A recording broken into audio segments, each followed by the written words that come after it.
हर हर महादेव दोस्तों, भक्ति सागर सोनिका चैनल में आप सबका स्वागत है, जिसमें हम आपको सुना रहे हैं शिव महापुराण का चौथा खंड। पीछे की कथा में हमने सुना कार्तिकेय के जन्म की कथा, तारकासुर के वध की कथा, और आज हम आपको पिछले हमने 1 से 10 तक अध्याय सुनाए। वो वीडियो डिस्क्रिप्शन में दी गई है, आप देख सकते हैं। और यदि अभी तक सब्सक्राइब नहीं की है तो कृपया सब्सक्राइब जरूर करें। और आगे की कथा आज हम आपको सुनाएंगे, जिसमें हम आपको सुनाएंगे क्रोध की प्रार्थना पर स्कंद द्वारा वाणासुर वध, शिवलिंग की स्थापना, शेष जी की प्रार्थना और स्कंद द्वारा प्रलंबासुर का वध, देवताओं सहित स्कंद का कैलाश पर्वत पर पहुंचना, गिरजा द्वारा देवताओं को श्राप देना, शिव जी द्वारा गणपति के व्रत का वर्णन और गिरजा द्वारा चंद्र को अर्घ्य देना के संबंध में प्रश्न, गिरजा द्वारा गणपति का व्रत एवं गणपति का जन्म और शिव गिरजा का पुत्र जन्मोत्सव। तो इस तरह से हम शिव गिरजा के पुत्र के जन्मोत्सव तक की कथा 18 अध्याय तक आज सुनेंगे, तो 11 से 18। तो आइए कथा आरंभ करते हैं। 11वां अध्याय आरंभ। ब्रह्मा जी बोले, नारद, अब मैं तुम्हें उन दैत्यों का वृत्तांत सुनाता हूँ जो भागकर पताल में छिप गए थे। उन दैत्यों में से एक वान नामक दैत्य को स्वामी युद्ध क्षेत्र से भाग गया।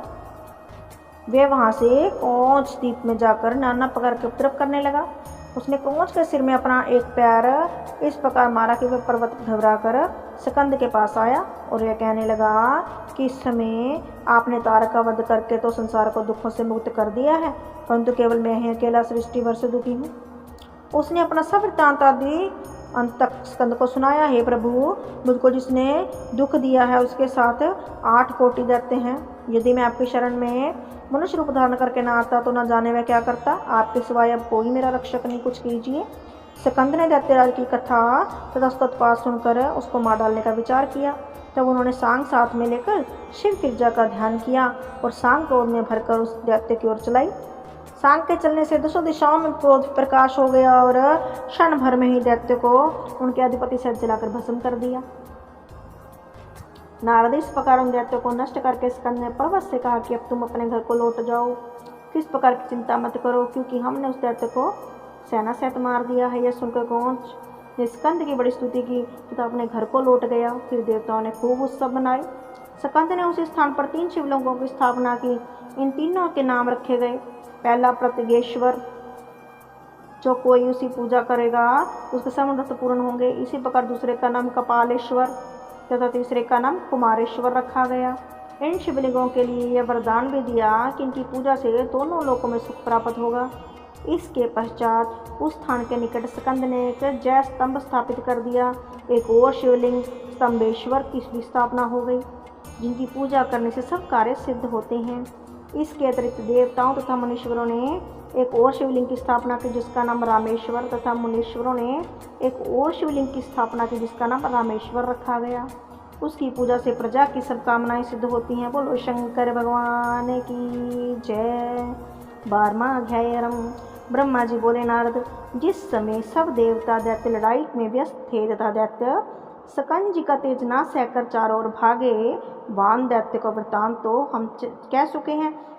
अब हम प्रलंब नाम के दैत्य के विषय में बताते हैं। दैत्य शेष जी के घर में जाकर 10 कोटि सेना सहित बड़ा उपद्रव मचाने लगे।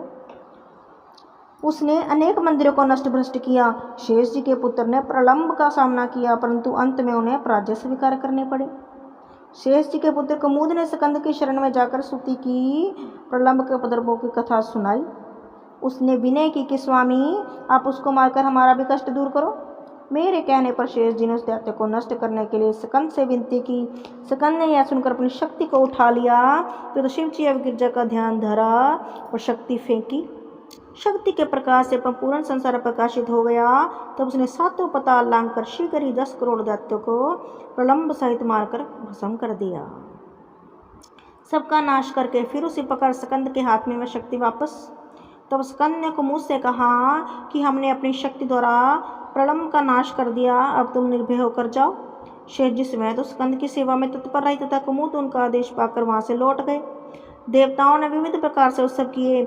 मैंने तथा समस्त देवताओं ने स्कंद की स्तुति करते हुए कहा कि महाराज, आप तो अभी केवल 7 दिन के बालक हैं, तो भी इस प्रकार दैत्यों का नाश करते हुए बड़ा आश्चर्य है। स्कंद ने देवताओं सहित उस स्थान का युद्ध विचार किया था। वह स्थान सब तीर्थ के नाम से बड़ा प्रसिद्ध हुआ। जिस मार्ग में कुमुद नाग धरती को फोड़कर पाताल में गया था वह सिद्धकुल के नाम से प्रसिद्ध हुआ। जो वहाँ स्नान करते थे उनके सब क्लेश मिट जाते हैं तथा अंत में वे कैलाश पर्वत में स्थान प्राप्त करते हैं। स्कंद जी के चरित्र अत्यंत पवित्र है, इनको सुनने मात्र से ही मोक्ष की प्राप्ति होती है। बोलो स्कंद महाराज की जय। 13वां अध्याय। आरंभ। ब्रह्मा जी बोले, नारद, स्कंद के इस प्रकार के अनेक चरित्र से संसार में सुख हुआ। कुछ समय बाद देवताओं ने स्कंद से कहा कि देव आप कैलाश पर्वत पर चलकर रहिए, क्योंकि अब सब ने आपका मनोरथ प्राप्त कर लिया है। स्कंद ने इस बात को मान लिया। विष्णु और मुझको शुभ मुहूर्त देखने की आज्ञा दी। मैंने मुहूर्त देखकर देवताओं सहित स्कंद से विनय की कि अब शुभ मुहूर्त आ गया है। सुनकर स्कंद प्रसन्न हो अपने माता पिता का ध्यान धर कैलाश पर्वत को चले। उसी समय चारों ओर से जय शिव गिरजा का शब्द सुनाई देने लगा। स्कंद एक उत्तम विमान पर छतर लेकर सवार हुए। दिग्गपाल सूर्य चंद्र सहित आगे आगे जय जयकार करते चले। सबने शिव के पास पहुंचकर उन्हें दूर से नम्रतापूर्वक खड़े होकर प्रणाम किया। स्कंद ने शिव के निकट जाकर दंडवत की। तब शिव ने उन्हें गोद में ले लिया। गिरजा ने अपने पुत्र का आगमन को सुना, अपनी सखियों सहित मंदिर से बाहर निकल आई। उन्होंने तुरंत ही अपने पुत्र को गोद में उठा लिया। शिव पार्वती की लीला देखकर सब देवता अपने अपने हाथ जोड़कर सिर झुकाकर बड़ी स्तुति करने लगे और कथाएं सुनाने लगे कि किस प्रकार शिशु ने तारका का वध किया, तारकासुर का वध किया, प्रलंब का वध किया। वो सारी कथा भोलेनाथ को और माता पार्वती को सुनाई। फिर वे प्रणाम कर चुप हो गए।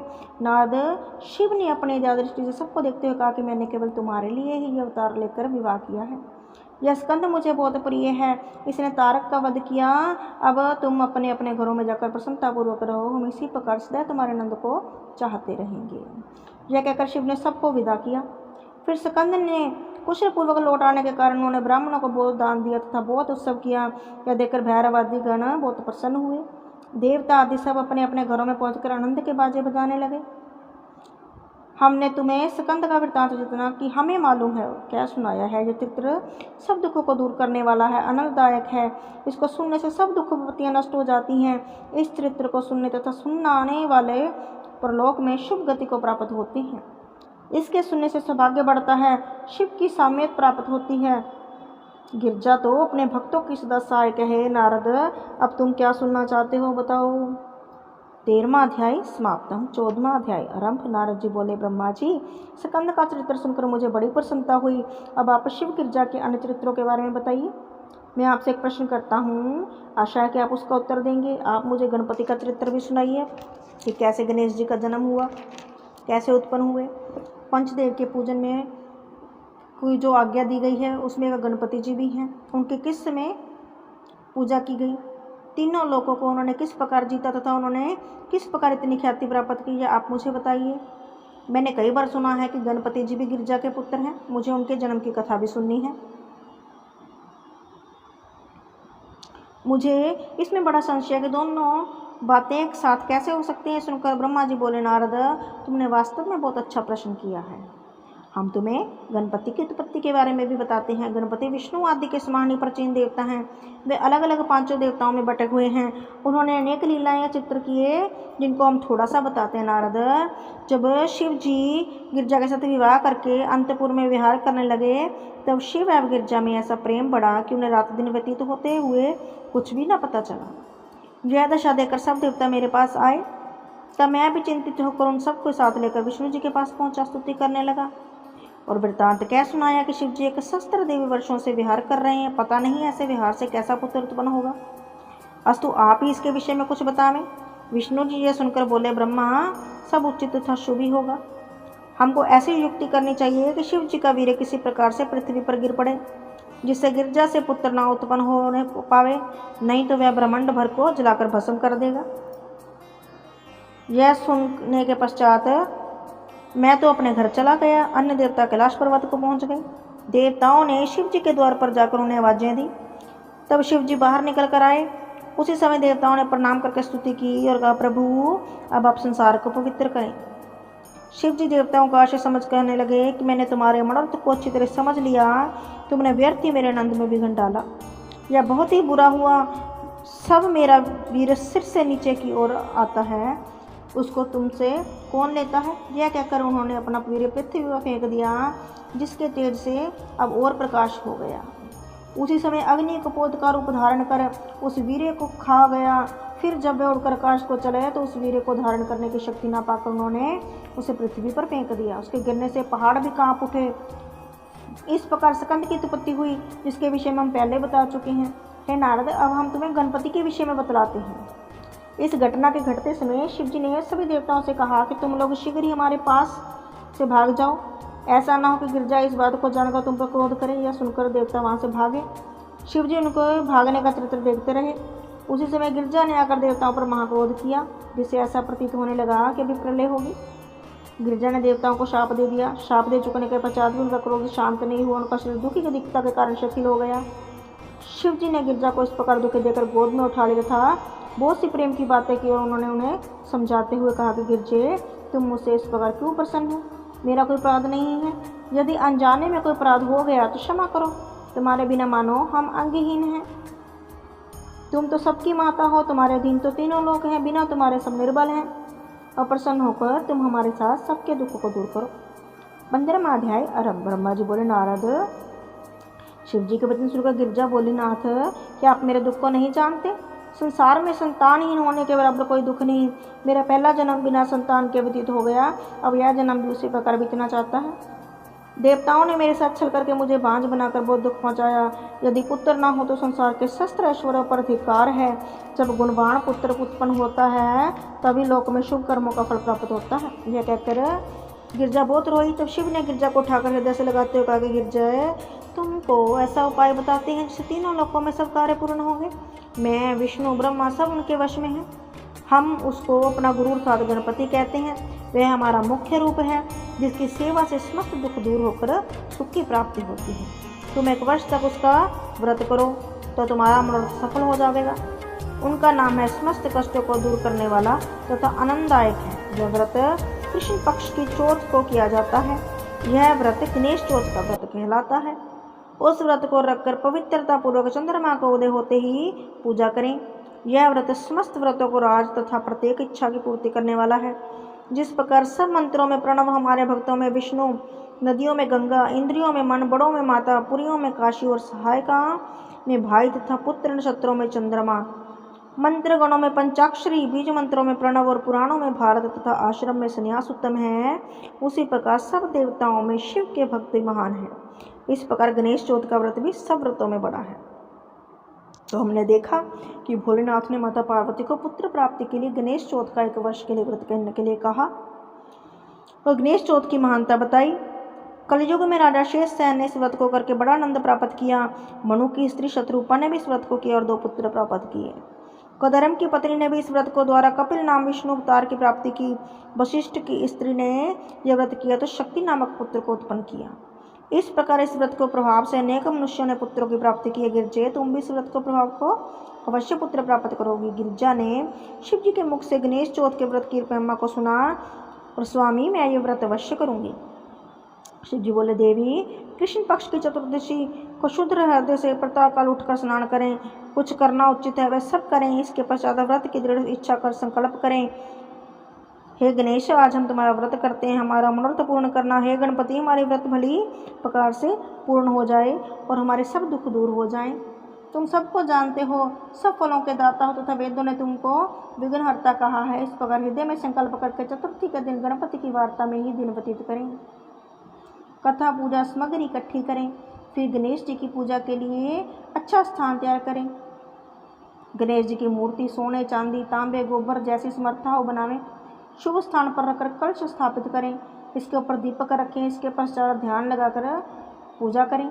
लाल फूल चढ़ावें, वस्त्र चढ़ावें, चंदन चढ़ावें, दूध, पूड़े आदि आगे रखकर आचमन करा दें। अच्छी स्तुति करके प्रेम मगन हो उनको प्रणाम करें। वही पूहा पूजन कराने वाले ब्राह्मण को खिलाकर दक्षिणा स्वरूप कुछ चांदी दें। चांदी का दान बहुत बड़ा दान गिना गया है इस व्रत में। नहीं तो अपने समर्था के अनुसार जो चाहे दक्षिणा दें। तदुपरांत स्वयं भी मीठा भोजन करें। इस प्रकार जो गणेश के व्रत करते हैं उनकी मनोकांक्षा पूर्ण होती है। और हे गिरजे, इसलिए तुम भी इस व्रत को करो। शिव जी के वचन सुनकर गिरिजा ने कहा, ठीक है नाथ, मैं भी गणपति जी का व्रत करूंगी। इस व्रत में चंद्रमा को अर्घ देने का जो वर्णन किया है उसका मुख्य कारण मेरी समझ में नहीं आया है, इसलिए आप इस कथा को भी कहिए। शिव जी बोले, गिरजे, जब ब्रह्मा ने हमारी आज्ञा को मानकर स्वर्ग जाने की इच्छा की तथा गणपति को एकत्रित होकर पूजन किया, तब गणपति ने उनकी पूजा से प्रसन्न होकर उससे वरदान मांगने को कहा। उस समय ब्रह्मा ने यह कहा कि हम सृष्टि उत्पन्न करना चाहते हैं, निर्विघ्न उस वृद्धि की इच्छा रखते हैं। ब्रह्मा के वचन सुनकर गणपति ने कहा, यही होगा। गणपति धीरे धीरे आकाश की ओर चल दिए। जब गणपति चंद्रमा के मंदिर में पहुंचे तो वहां पांव फिसल जाने के कारण गिर पड़े। उनका उदर बहुत बड़ा तथा शरीर स्थूल था। चंद्रमा यह देखकर हंस पड़े। चंद्रमा को हंसते हुए देख गणपति बहुत क्रोधित हुए, उनके नेत्र लाल हो गए। तब उन्होंने उसी समय चंद्रमा को शाप दिया कि कलंकित चंद्रमा, तू अपनी सुंदरता पर गर्व करता है, अब तुझको उसका फल प्राप्त होगा। जो कोई तुझको आज देखेगा उसको अवश्य ही कुछ ना कुछ कलंक लग जाएगा। गिरजे, इस प्रकार चंद्रमा को शाप देकर गणपति अंतर्ध्यान हो गए। चंद्रमा शिनांग होकर तेजहीन हो गया। उसी समय सब देवता इंद्र दुखी होकर ब्रह्मा के पास गए। देवताओं, इसमें कोई बुरी बात नहीं, चंद्रमा ने जो कुछ किया उसे उसको वही फल मिला। गणपति का शाप कभी झूठा भी नहीं हो सकता। तुम सब लोग गणपति की शरण में जाओ, निश्चय ही वे तुम्हारे दुख दूर करेंगे। तब सब देवता ब्रह्मा जी से विनती करी, ब्रह्मा जी, आप हमको वह उपाय बताएं जिससे गणपति प्रसन्न हो जाएं और शाप से शांति हो। सुनकर ब्रह्मा बोले, देवताओं, गणपति का व्रत कृष्ण पक्ष की चतुर्थी को है। जो कोई उसको करता है उस पर गणपति प्रसन्न हो जाते हैं। ब्रह्मा के वचन सुनकर देवताओं ने बृहस्पति के चंद्रमा के पास भेजा, अग्नेय चतुर्थी का व्रत करने के लिए कहा। तब चंद्रमा ने बृहस्पति द्वारा बताई हुई रीति के अनुसार गणपति व्रत किया। इस व्रत के प्रताप से गणपति चंद्रमा को क्रीड़ा करते हुए शिशु रूप में दिखाई दिए। चंद्रमा ने उन्हें देखकर प्रणाम करके बहुत स्तुति की। तब गणपति ने प्रसन्न होकर कहा कि चंद्रमा, हम तुम्हें प्रसन्न हैं, तुम जो चाहो वर मांगो। हे गणपति, मैं केवल यही वर चाहता हूँ कि आपके शाप से मुक्ति पाकर सबके दर्शन को योग्य हो जाऊँ। चंद्रमा ने कहा, हे गणपति, मैं तो केवल यही चाहता हूँ कि आपके शाप से मुक्ति पाकर सबके दर्शन के योग्य हो जाऊँ। गणपति बोले, हे चंद्रमा, मैं तुमको इसका उपाय बताता हूँ जिससे तुम्हारा शाप से उद्धार हो जाएगा और आज से प्रतिमास शुक्ल पक्ष की चौथ को हमारा शाप तुमको लगा रहेगा। अन्य तिथियों में तुम्हें देखने से किसी को कलंक नहीं लगेगा, परंतु जो मनुष्य पहले दूज तथा तीजे में तुमको देखेगा उस पर कुछ चतुर्थी को देखने का भी प्रभाव नहीं होगा।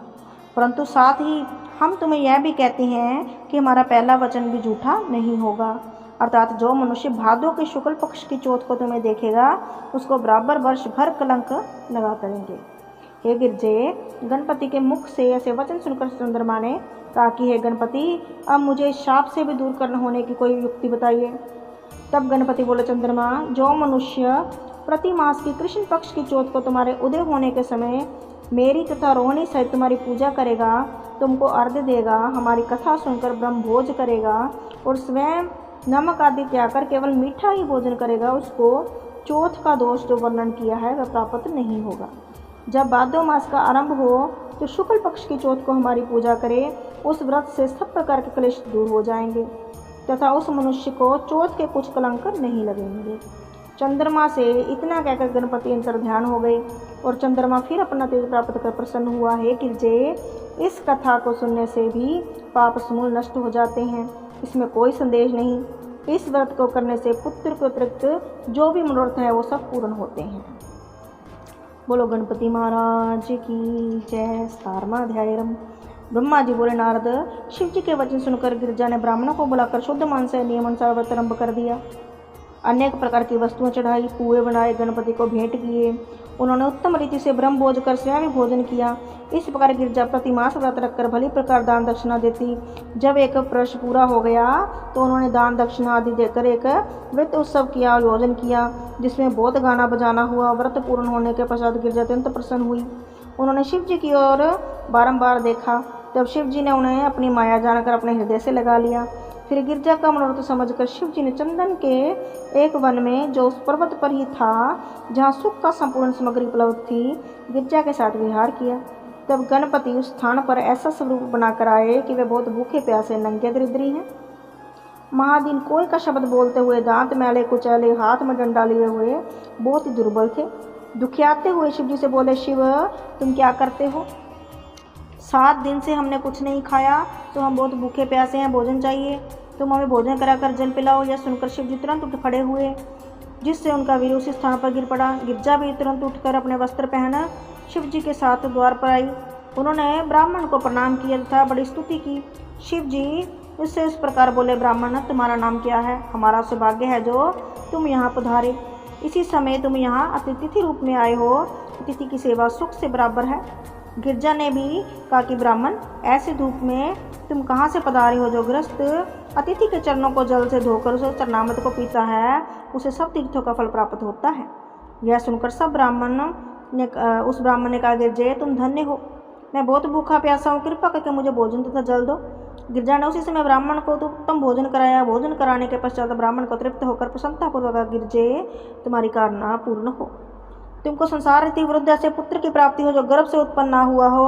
यह कहकर वह ब्राह्मण अंतर ध्यान हो गया। तदुपरांत वह गणपति शिव गिरजा की शैया में, जहाँ वीर पड़ा हुआ था, मुख्य रूप से प्रकट हुए। बालकों के समान करोड़ों सूर्य की ज्योति धारण किए, करोड़ों कामदेव के समान सुंदर शरीर धारण किए, चंपा के समान हाथ पांव इधर उधर फिर रहे थे। नारद, जब वह गिरजा ने देखा कि यह ब्राह्मण एकदम अंतर ध्यान हो गया, तब वह दोनों उसे चारों ओर ढूंढने लगे। उन्हें अपने मन में बहुत दुख हुआ, कष्ट हुआ। इतने आकाशवाणी हुई कि गिरजे, तुम संसार की माता हो। ब्राह्मण रूपधारी स्वयं गणपति थे। वे तुम्हारे व्रत से प्रसन्न होकर अब शिशु के समान तुम्हारे बिछौने पर पड़े हैं। तुम उन्हें जाकर देखो। योगी जिसका ध्यान करते हैं वे तुम्हारे पुत्र हुए हैं। अब घर में जाकर आनंद मनाओ। यह आकाशवाणी सुनकर गिरजा प्रसन्न होकर मंदिर में गई। देखा कि एक अत्यंत सुंदर बालक हंस हंसकर शैया पर पड़ा खेल रहा है। गिरजा ने तुरंत ही उसे वृत्तांत शिव जी को जा सुनाया और कहा कि स्वामी, आप शीघ्र चलकर देखें, गणपति व्रत का फल प्राप्त हो गया है। यह सुनकर शिव जी ने भी उत्तर दिया कि शिव जी ने भी अंदर आकर उस बालक को देखा। गिरजा ने बालक को दूध पिलाया। जिस प्रकार दरिद्र तुल संपत्ति पाकर प्रसन्न होता है, कई लाख गुना अधिक आनंद गिरजा को प्राप्त हुआ। जब गणपति जी दूध पी चुके, तब शिव जी ने उन्हें अपनी गोद में उठाया, उनके सिर को, माथे को चूमा। फिर सब ब्राह्मणों को बुलाकर रत्न मोती आदि दान दिए। तदुपरांत विष्णु जी तथा देवता मुनि आदि सब शिव उस पुत्र को देखकर वहाँ आए। हिमाचल भी अत्यंत प्रसन्नता के साथ वहाँ आए। 1 लाख मूल्य रत्न लेकर आए। देवता, शेष नाग, गंधर्व सभी आए उसके दर्शन करने के लिए। लक्ष्मी ने कौस्तुभ मणि और सरस्वती ने हार ब्राह्मणों को दान दिए। विष्णु तथा मैंने लड़के को देखकर प्रसन्नतापूर्वक अनेक आशीर्वाद दिए। मैंने यह आशीर्वाद दिया कि तुम्हें सब लोग पूजेंगे, तुम्हारा तेज कीर्ति किसी समय कम नहीं होगी। तुम तीक्ष्ण बुद्धि वाले तथा बड़े विद्वान होगे। तुम हमारे समान सबका उपकार करोगे। तीनों भवन के विघ्न तुम्हारे स्मरण मात्र से दूर हो जाएंगे। नारद, मेरे इस प्रकार आशीर्वाद देने के पश्चात लक्ष्मी ने कहा कि बालक, तुम जहाँ पर रहोगे हम भी वहाँ अवश्य रहेंगे। वहाँ रिद्धियाँ सिद्धियाँ प्रेम पूर्वक स्थित रहेंगी। सरस्वती ने कहा कि तुम्हारी कविता में महान शक्ति होगी। तुम्हारे स्मरण मात्र से ही कवित शक्ति शीघ्र प्राप्त होगी। सावित्री ने आशीर्वाद देते हुए कहा कि हम सब वेदों की जननी हैं। हमारी कृपा से तुम संपूर्ण वेदों के ज्ञाता होगे। हिमाचल बोले कि तुमको शिव के चरणों में बड़ी भक्ति प्राप्त होगी। तुम कामदेव के समान सुंदर समुद्र के समान गंभीर तथा विष्णु और शिव के समान धर्मनिष्ठ हो गए। इस प्रकार सब ने अपने अपने हिसाब से वर दिए। सब ने अपने हिसाब से उनको उपहार भेंट किए। इस प्रकार सब ने मिलकर गणपति को आशीर्वाद दिया। नारद, गणपति की सुपत्ति की कथा को जो कोई सुनेगा तथा कहेगा, उसके सब मनोरथ पूर्ण होंगे। बोल शंकर भगवान की जय। बोलो गणपति महाराज की जय। तो ये थी हमारी गणपति के जन्म की कथा। आगे की कथा सुनने के लिए हमारे साथ बने रहिए। यदि आपने हमें सब्सक्राइब नहीं किया है अब तक तो सब्सक्राइब जरूर करें। धन्यवाद।